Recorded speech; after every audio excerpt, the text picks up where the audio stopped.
वेदांतातील ग्रंथ श्रवण करण्यासाठी आमच्या चॅनलला सबस्क्राईब करा व बेल आयकॉन दाबायला विसरू नका। ग्रंथाचं अध्ययन आपल्याला करायचं, त्या ग्रंथाच्या संबंधाने आपण थोडासा विचार करायला हवा। खरंच हा विचारसागर नावाचा ग्रंथ आपल्याला समजून घ्यायचा आहे, खरंच याची जीवनामध्ये गरज आहे का म्हणून आपण लेखकापासून विचार केलाय बरं का। हां, जे आपल्याला शिकायचं आहे त्या साधनावरती पहिल्यांदा आदर बुद्धी निर्माण होण्याकरता त्याचं सामर्थ्य जाणून घ्यावं लागतं। त्या साधनावरती आदर झाल्याशिवाय तिथं माणसाची खरी प्रवृत्ती होत नाही बरं। कोणता असो, तुम्ही पोट भरण्याचा असो अगर उद्धाराचा असो, ते साधन जे साधन आहे त्या साधनाची खरंच उपयुक्तता जीवनामध्ये आहे का हे जर विचाराने जर पटली तर त्या साधनाविषयी आदर निर्माण होतो। उदाहरण व्यवसाय करायचा आहे, त्या व्यवसायाविषयी सुद्धा आदर पाहिजे, आदर बुद्धी पाहिजे। आदर बुद्धी झाली तर ते निश्चयानं त्याच्यामध्ये तो प्रवृत्त होतो, त्याला निष्कंप प्रवृत्ती म्हणतात।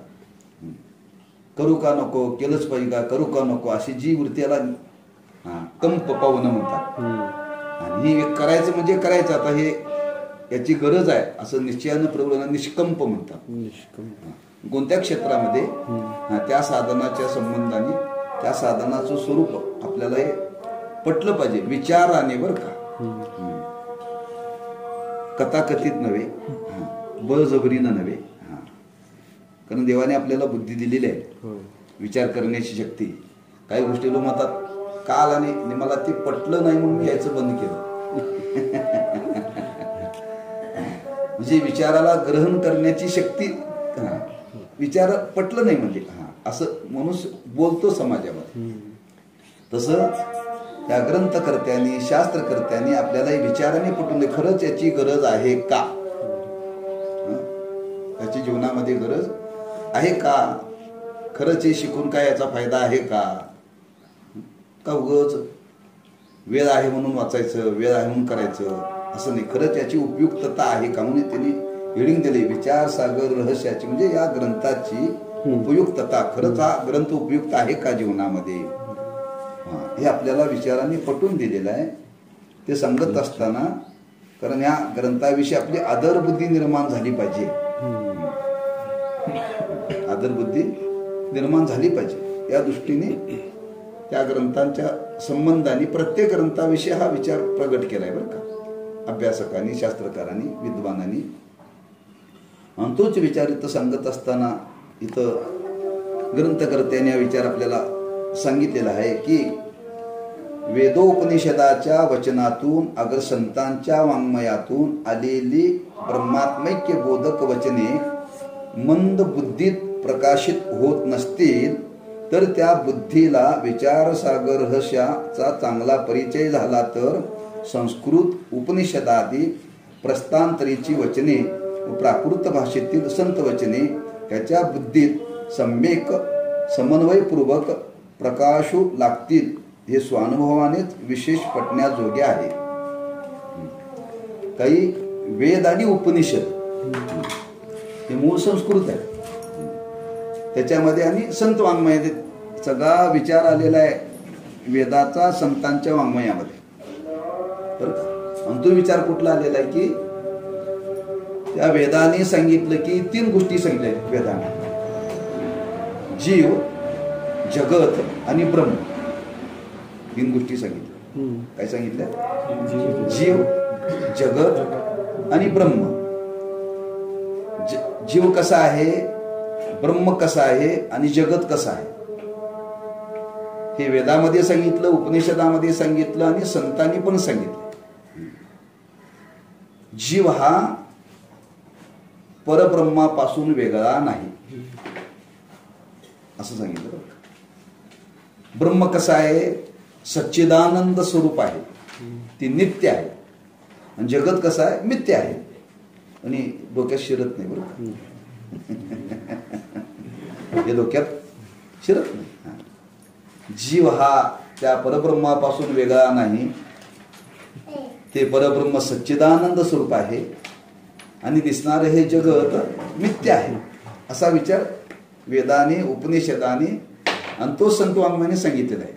मग तो विचार मंद बुद्धीच्या लोकांच्या बुद्धीमध्ये लवकर उतरत नाही, तो शिरत नाही, तो उतरावा. त्याच्या मंद बुद्धीच्या लोकांच्या बुद्धीमध्ये हा विचार वेदाने सांगितलेला उपनिषदाने सांगितलेला तो पटावा, त्याच्या बुद्धीमध्ये शिरावा असं जर वाटत असेल तर या ग्रंथाचं अध्ययन केले की तुम्हाला ती वाक्य कळतील. खरंच हे वेदाने सांगितलेलं उपनिषदाने सांगितलेलं संतांनी सांगितलेलं हे बरोबर आहे. उदाहरण तुकोबारांनी वर्णन केले. काय वर्णन? रज्जू सर्पाकार भाषेले जगदंबर. काय या चरणाचा अर्थ काय? महाराजांचा अभंग आहे, तुकाराम महाराजांचा गातेतला अभंग आहे बरं का. रज्जू सर्पाकार भाषेले जगदंबर.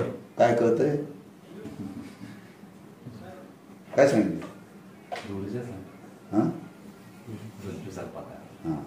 भाषेले जगदंबर. हा वेदाचाच उपनिषदाचाच सिद्धांत सांगितलाय, संतांनी सांगितलाय, पण हा कळत नाही. काय महाराजांना सांगायचंय आम्हाला कळतच नाही.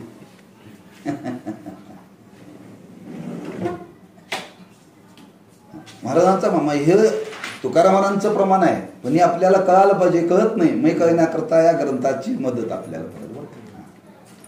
रज्जू सर्पाकार म्हणजे कसं आहे ते आपल्याला पुढे अभ्यासाने कळेल. हे जसं कळत तरी आपल्याला सांगतो. रज्जू म्हणजे दोरी आणि त्या दोरीवरती सर्प भासला. सर्प भासला. दोरीवरती सर्प भासलेला खरा आहे का खोटा आहे? खोटा आहे. जसा दोरीवरती भासलेला सर्प खोटा आहे तसं तुकाराम महाराज म्हणतात ते दिसणारं जग सुद्धा खोटा आहे. रज्जू सर्पाकार भाषेले जगदंबर. जसा दोरीवरती सर्प भासला तो खोटा आहे, तसंच हे परमात्मा स्वरूपावरती भासलेलं जगत खोट आहे. हे कधी कळेल? या ग्रंथाचं अध्ययन केलं तर कळेल. अभंग म्हणजे ही वाचून कळत नाही ती वचन अशी किती तर आहेत वचन. होईल झाला अंगे देव जो आपण तयाशी हे जन अवघे देव. तुकाराम महाराजांनी वर्णन केले. काय वर्णन केले? होईल झाला अंगे देव जो आपण तयाशी हे जन अवघे देव. म्हणजे काय?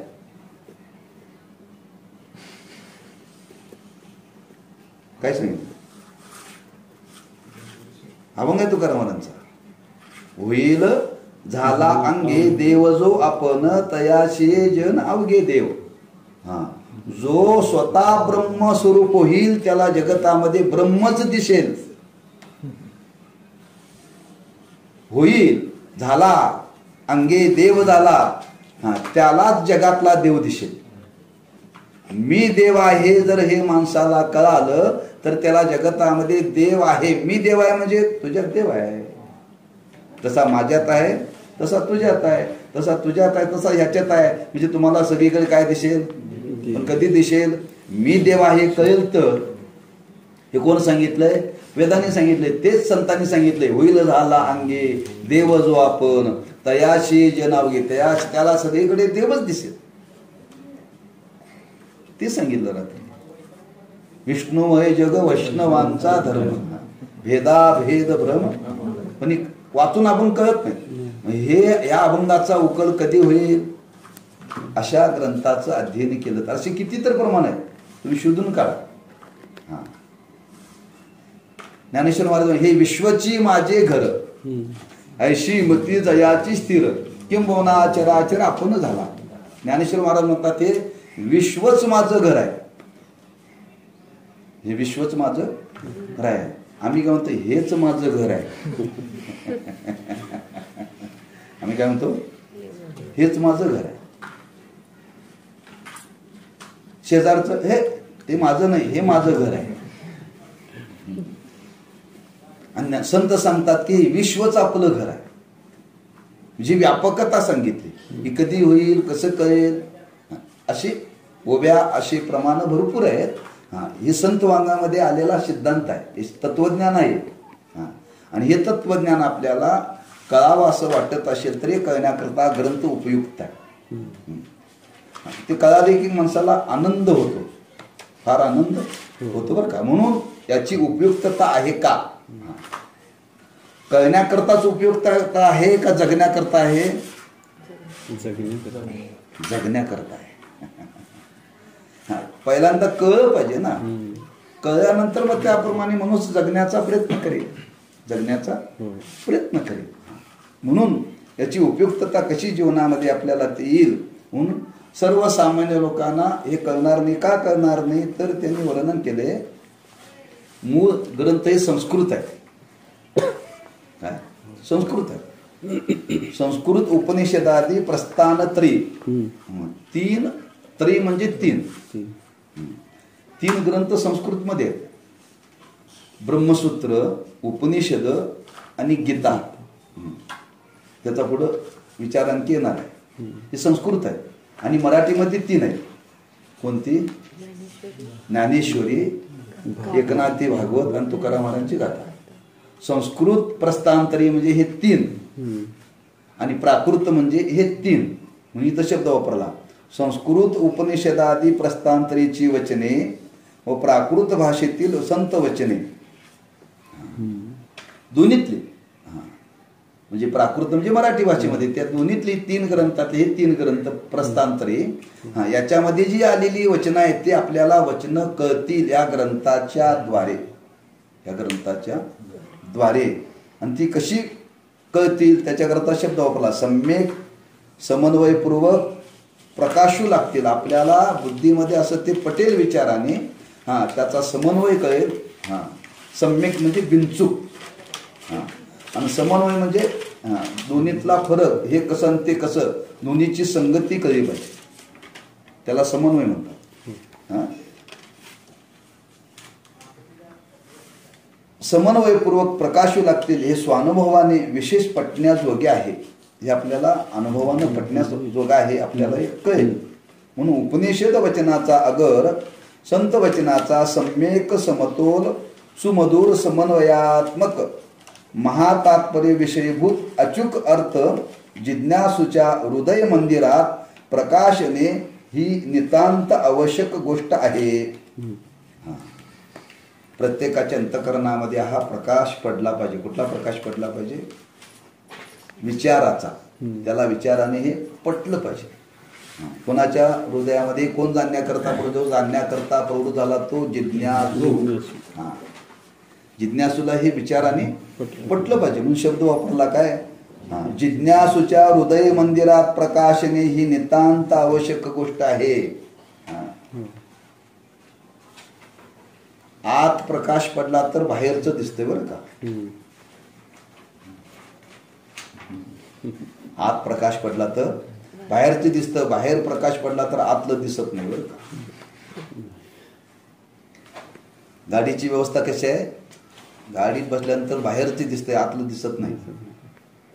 आतलं दिसत नाही बरं का, बाहेरचं दिसतंय. पण ह्या विचाराने आपल्याला आत, त्या विवेक शक्तीने आपली बुद्धी अशी काही विचार करण्याकरता प्रवृत्त होईल, ते आपल्याला कळेल असा त्याचा भाव आहे. म्हणून आवश्यक आहे या अर्थप्रकाशनाचीच सत्याच्या समक्षेत परिणती होत असते. एकदा जर हे विचाराने जर आपल्याला पटलं तर माणसं सत्याचा स्वीकार करतात. सत्याचा स्वीकार करण्याकरता ते विचाराने पटलं पाहिजे. सत्य काय? या जगतामध्ये सत्याचा स्वीकार करायचा आहे. काय जगतामध्ये सत्य आहे?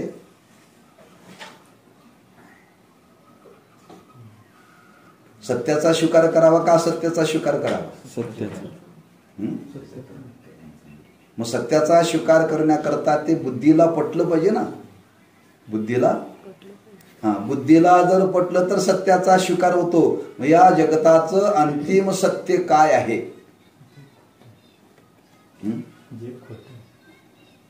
अंतिम सत्य काय? जे खोटं आहे मग राहिलं काय? ब्रह्म. ब्रह्म सत्य आहे हे कळलं पाहिजे ना, हे विचाराने पटलं पाहिजे. हा, विचाराने पटलं तर माणूस त्याचा स्वीकार करतो,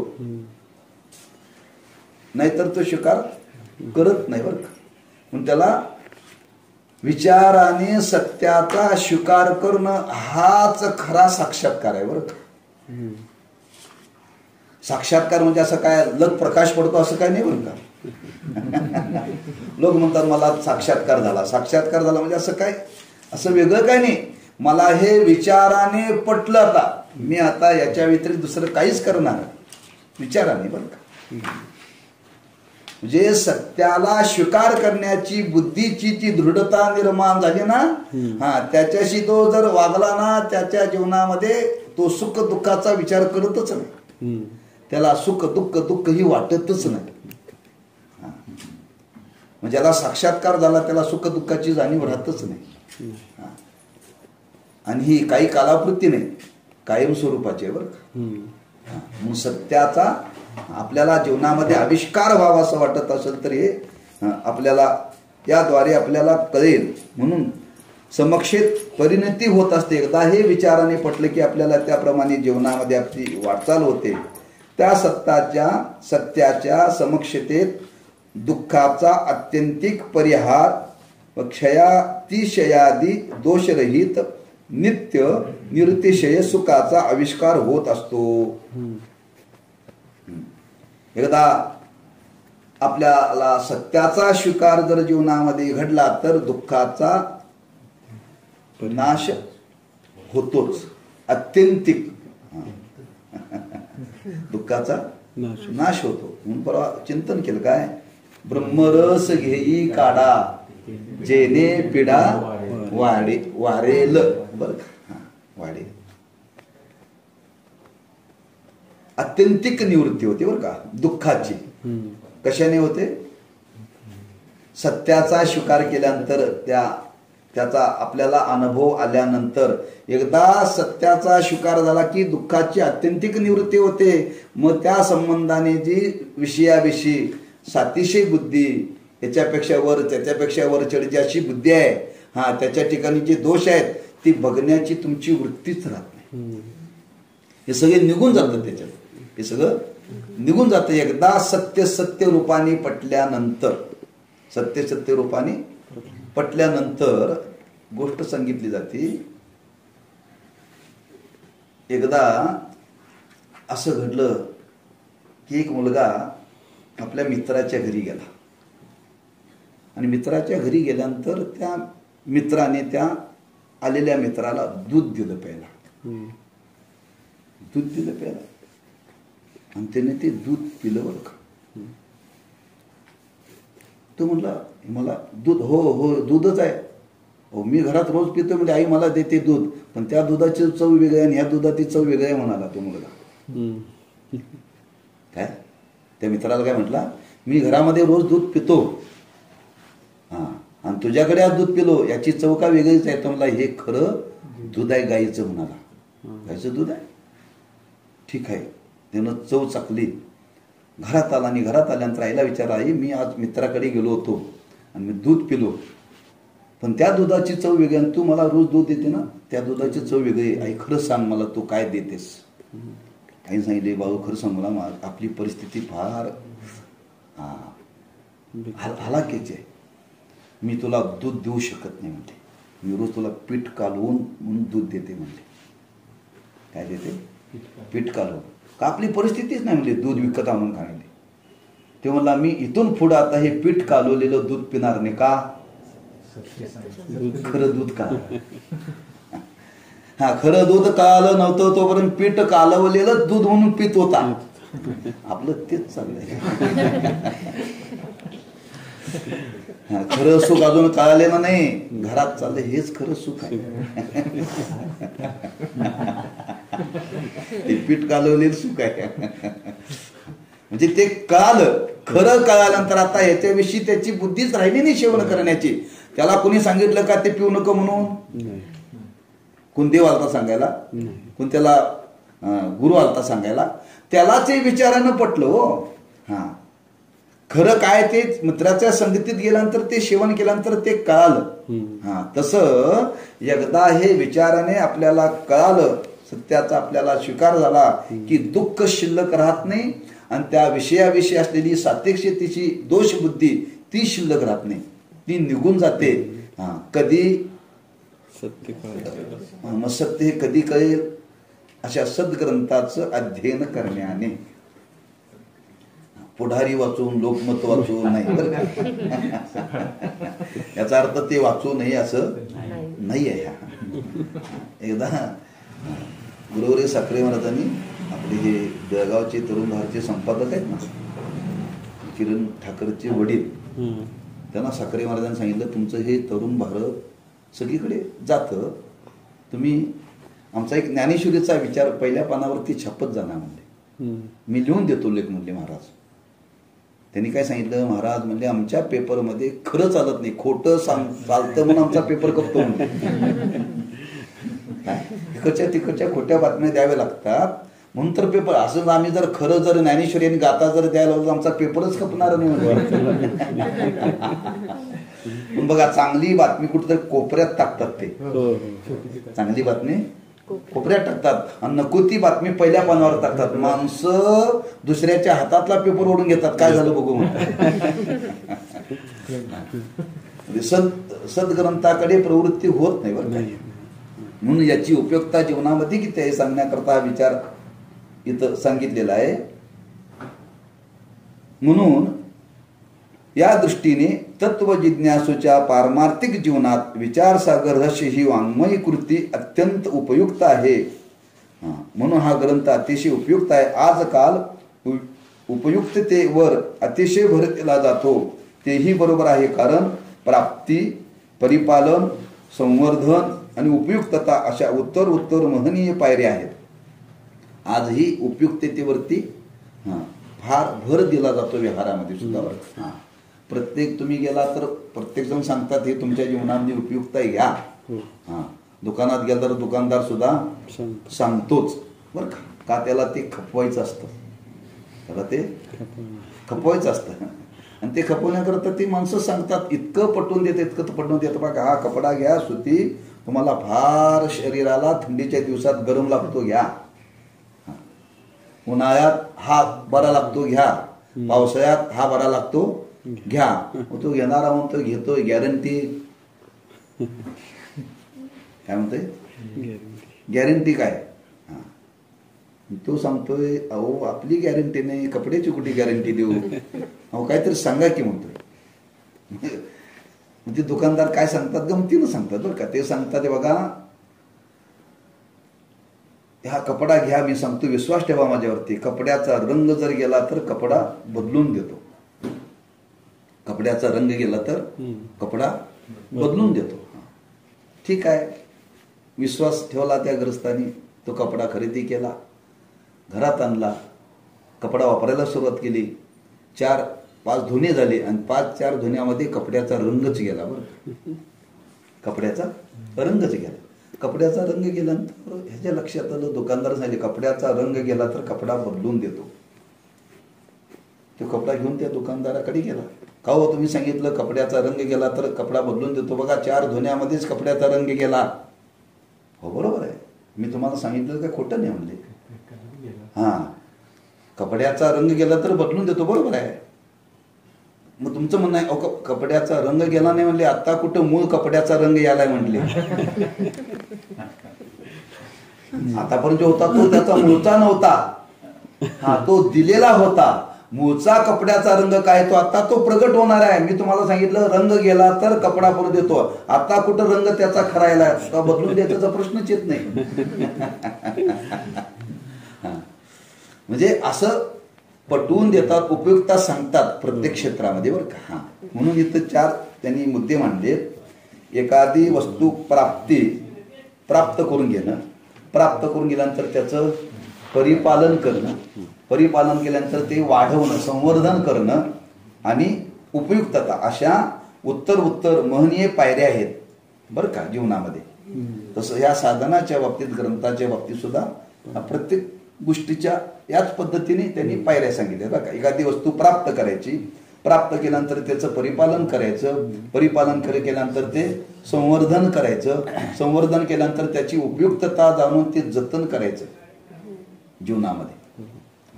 उत्तर उत्तर एक एक एक एक पायरीनं त्याची गती पुढची सांगितली. बरोबर.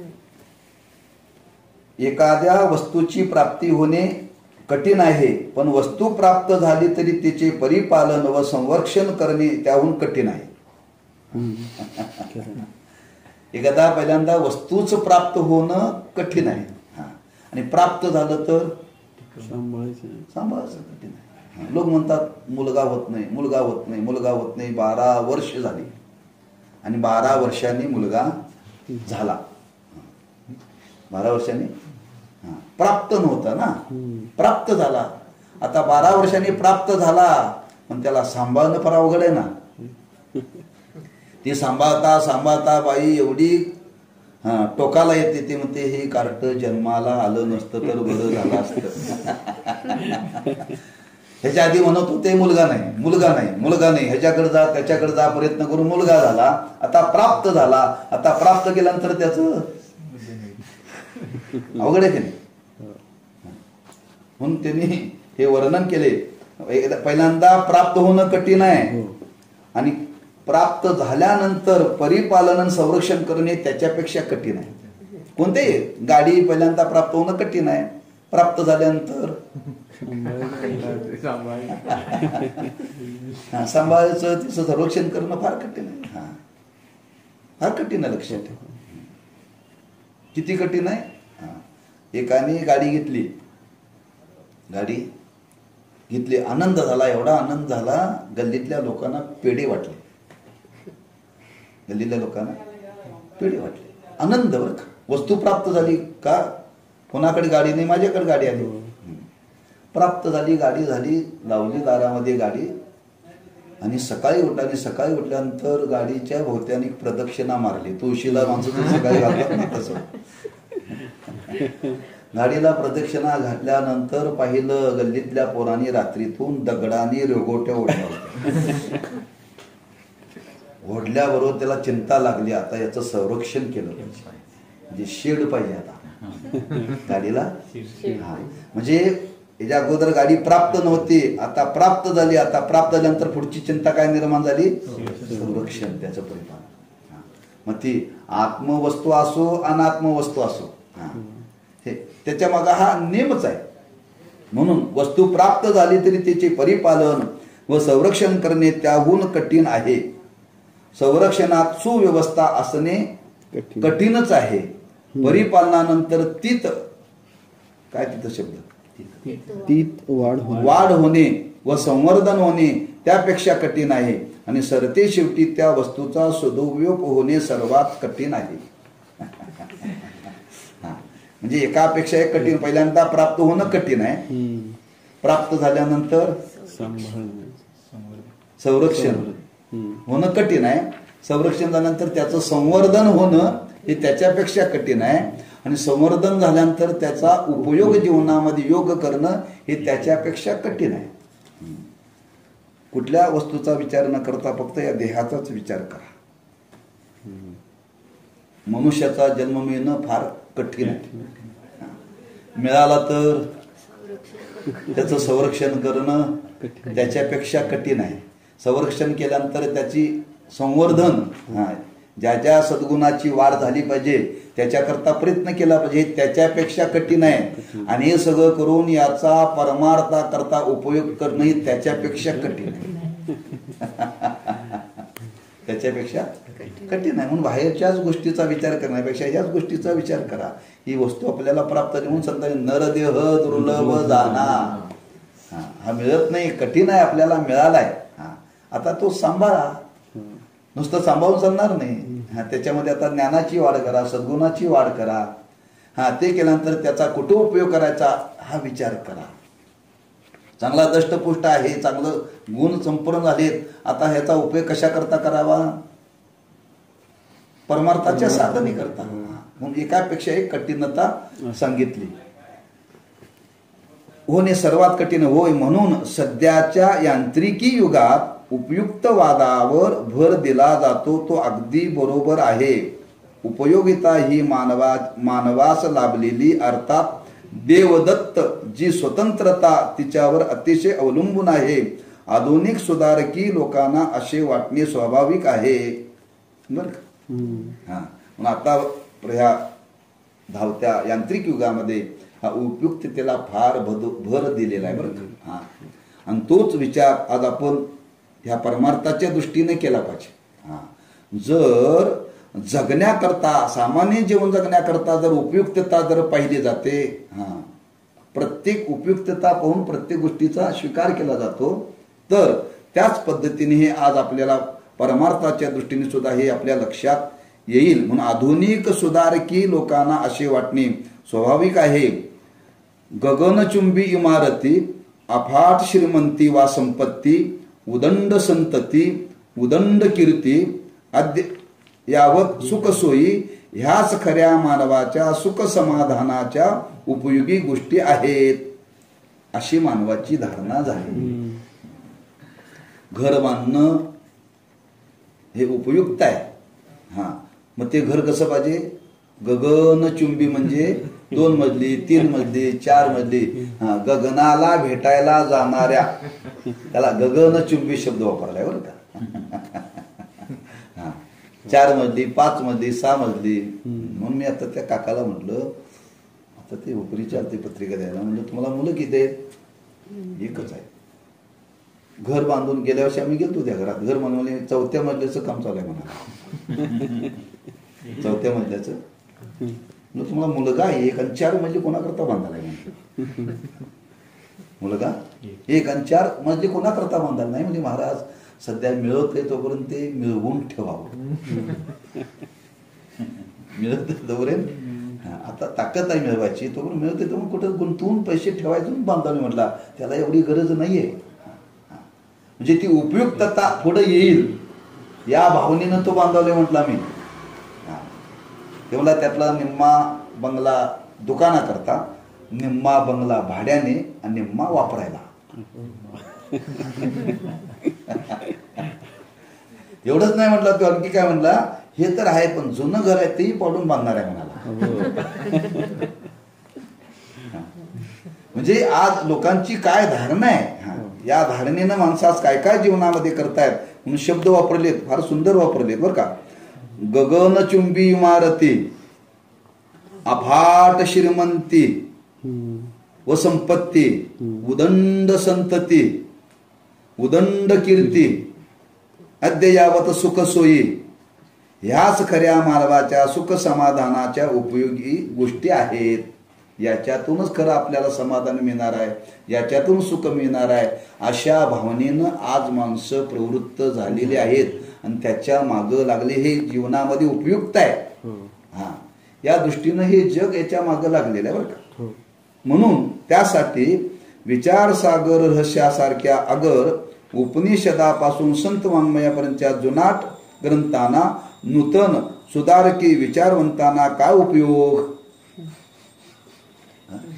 हे ग्रंथ जुने आहेत. वेद कधी निर्माण झालाय, उपनिषद कधी निर्माण झालाय.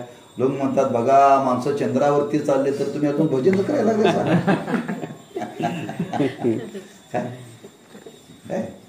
माणसं चंद्रावरती चालले. हा, म्हणजे एका आमदारांनी प्रश्न केला साखरे महाराजांना, का हो पूर्वीच्या काळामध्ये पंढरपूरला जाण्याकरता वाहनाची व्यवस्था नव्हती म्हणून वारकरी पायी जात होते.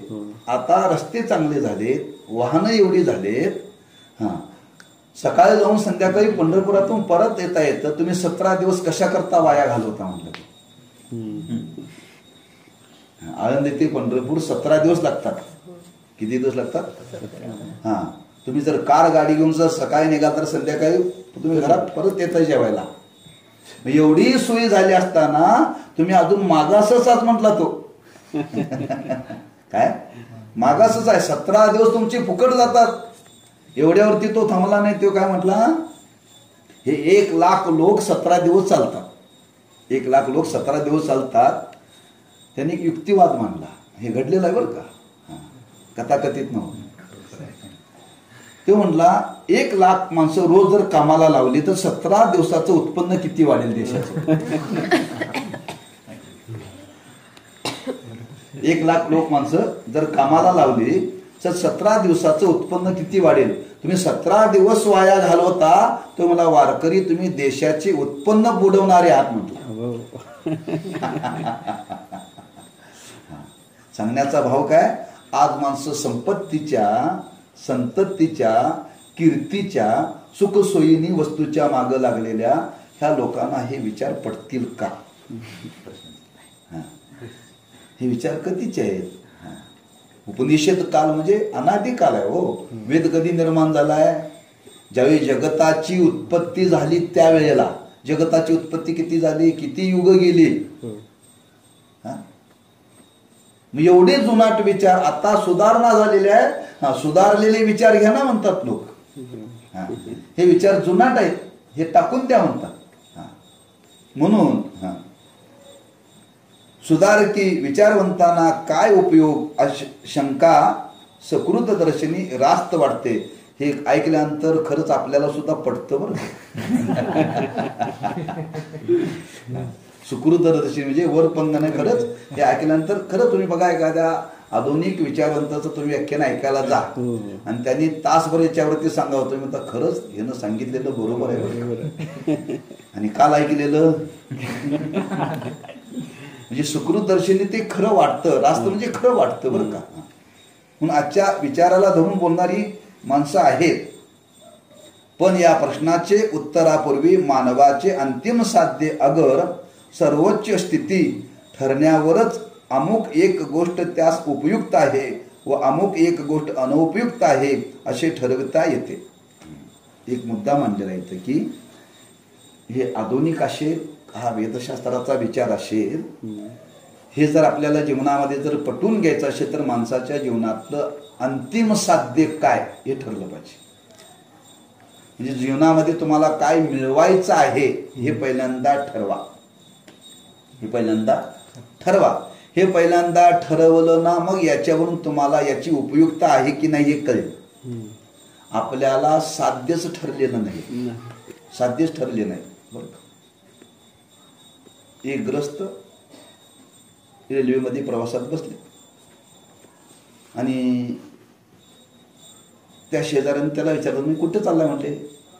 म्हणलं गाडी जिकडे चालली तिकडे चालले म्हटलं. असं कसं? हो मी मुंबईला चाललोय. मला मुंबईला जायचं नाही म्हणा. गाडी जिकडे चालली तिकडे असं कसं? हो काहीतरी माणसाचं ध्येय असेल की जाण्याकरता. तो पुन्हा पुन्हा त्या माणसाला विचारत होता, हो मला मुंबई जायचं आहे. तुम्हाला कुठंतरी जायचं असेल ना पुण्यापर्यंत किंवा साताऱ्याला. नाही मला जिकडं गाडी चालली तिकडं चाललंय. खरं सांगा मला. ते म्हणला खरं सांगू तुम्हाला, मी आहे चोर. जिथं चोरी साधेल तिथं पण जायचं. ती गाडी मुंबईला जाऊ दे ना तर दिल्लीला जाऊ दे. त्या गाडी कुठं जाते दिल्लीपर्यंत जाऊपर्यंत जर चोरी नाही साधली तर तिथं पण जायचं.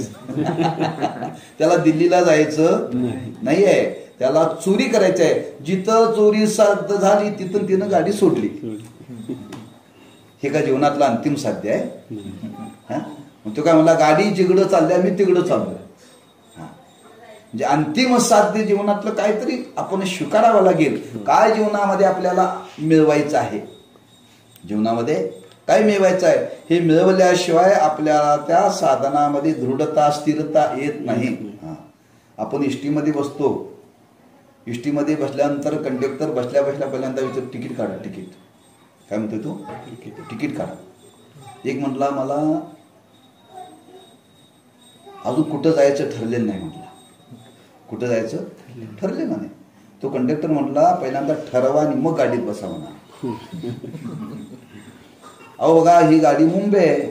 आता ही 8 तासांनी मुंबईला पोहोचणार आहे. किती तासांनी? आता 8 तासांनी पोहोचणार आहे. 8 तासाचं मी आता कशाला ठरवू म्हणाला. 8 तासाचं आता कशाला मी ठरवू म्हणाला. ते म्हणला इथला नियम आहे, कुठं जायचं हे नक्की ठरल्याशिवाय तुम्हाला प्रवास करता येत नाही. जर रोजच्या जीवनामध्ये प्रवास करण्याकरता जर कंडक्टर म्हणतो निश्चित तुमचं ठरवा, तर आयुष्यामध्ये काय मिळवायचं हे ठरवायला नको का? न म्हणतात आपण ठरलं नाही, अरे वय 50 झालं तुझं.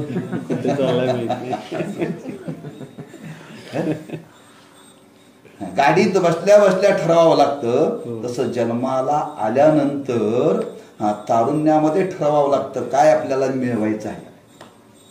मग ज्याच्या जीवनामध्ये अंतिम साध्य ठरलं त्याप्रमाणे त्याच्या जीवनाची उपयुक्तता आहे. आता आपल्याला अयोध्येला जायचं आहे. मग अयोध्येला जाण्याकरता प्रवास चांगला कोणता? रेल्वेचा. रेल्वे आपल्याला उपयुक्त आहे म्हणून आपण बुकिंग केलं, ठरलं ना. तसं जीवनाचं अंतिम साध्य काय आहे हे ठरलं पाहिजे, याच्यावरून त्या वस्तूची उपयुक्तता ठरते. आपल्या जीवनाचं अंतिम साध्य ठरलेलं नसल्यामुळं लोक म्हणतात आम्हाला ज्ञानेश्वरीची गरज नाही, संतांच्या वाङ्मयाची गरज नाही, आम्हाला पंढरपूरला जायची गरज नाही, आम्हाला देवळात जायची गरज नाही, आम्हाला देवाची पूजा करायची गरज नाही, आम्हाला देवाचं नाम घ्यायची सुद्धा गरज नाही. का? काय मिळवायचे ठरलेच नाही ना, साध्य ठरलेलं नाही. आणि साध्य ठरलेलं नसेल तर त्या साधनाविषयी काय उपयुक्त आहे त्या साधनाविषयी आपली दृढवृत्ती होणार नाही. म्हणून सर्वोच्च स्थिती व अंतिम साध्य ठरल्यावरच अमुक एक गोष्ट त्यास उपयुक्त आहे व अमुक एक गोष्ट अनुपयुक्त आहे असे ठरविता येते. काय उपयुक्त आहे आणि काय उपयुक्त नाही हे ठरवता येतं बरं का. एरवी हे ठरवता येत नाही. एवढा पॅरेग्राफ पूर्ण करतो आणि मग तापूस ना.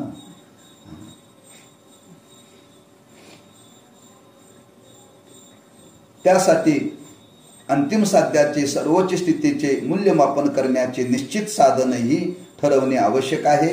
म्हणून अंतिम साध्य म्हणजे सर्वोच्च स्थिती, सर्वात श्रेष्ठ जे प्राप्त केल्यानंतर काही प्राप्तव्य शिल्लक राहत नाही.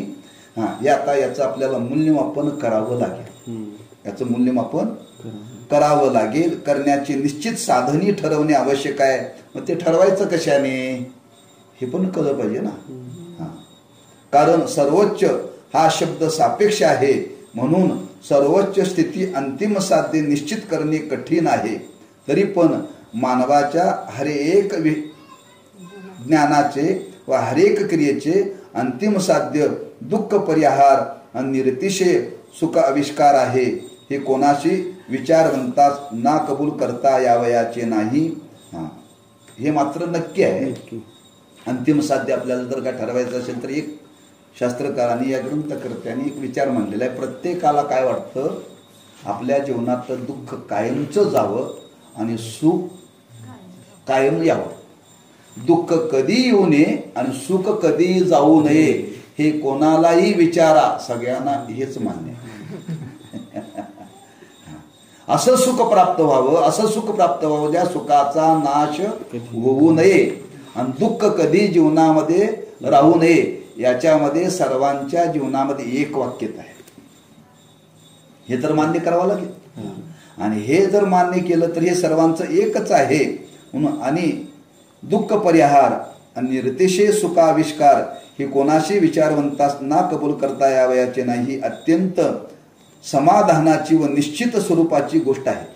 हे आपल्याला सर्वांना स्वीकारावं. मग तो विचारवंत असेल, अविचारवंत असेल, विचार करण्याची शक्ती नसेल, अविचार करण्याची शक्ती असेल, सर्वांना हे एक मान्य आहे की आपल्याला असं सुख प्राप्त व्हावं. म्हणून निश्चित गोष्ट आहे. ह्या एकमेव अंतिम साध्याचे बाबतीत प्राणी मात्राच्या इच्छेची एक वाक्यता ही एक केवळ सत्य नव्हे तर महान सत्य, अपूर्व अद्भुत वस्तुस्थिती आहे. सर्वांच्या इच्छेचा विचार केला तर सर्वांची इच्छा एकच आहे, सुख मिळावं. हे सर्वांना मान्य करावं, हेच महान आहे आज बरं का. ही वस्तुस्थिती आहे. याच्यात आपल्याला हे महान सत्य मानलेलं आहे बरं का. म्हणजे सर्वांना सुख मिळावं हा प्रत्येकाच्या पुण्याचा अनुभवाचा एक वाक्यता आहे. यात कोणालाही आपल्याला नाकारता येत नाही. ही वस्तुस्थिती आहे. त्रिगुणात्मक मायाकारी जगात एकाच विषयाच्या आवडीने सर्व जीव असतील कसे?